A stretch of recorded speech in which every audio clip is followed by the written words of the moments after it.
Skúsim. Ja sem vlastne môžem ísť troška. Budem mať problémy, lebo ASTčko je nachystané vedľa a Roďo teda vie tlačiť plyn.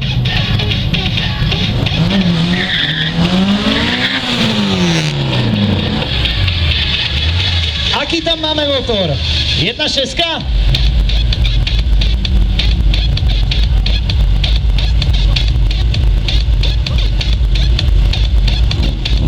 Takže je tam štvorvalček o objemu 2.4.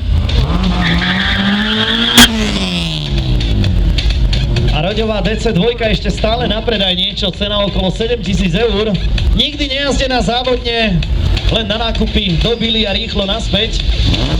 Každopádne 198 atmosférických koní je v tomto aute. Roďo, aby si v hambe nezostal, ty! Není pravda!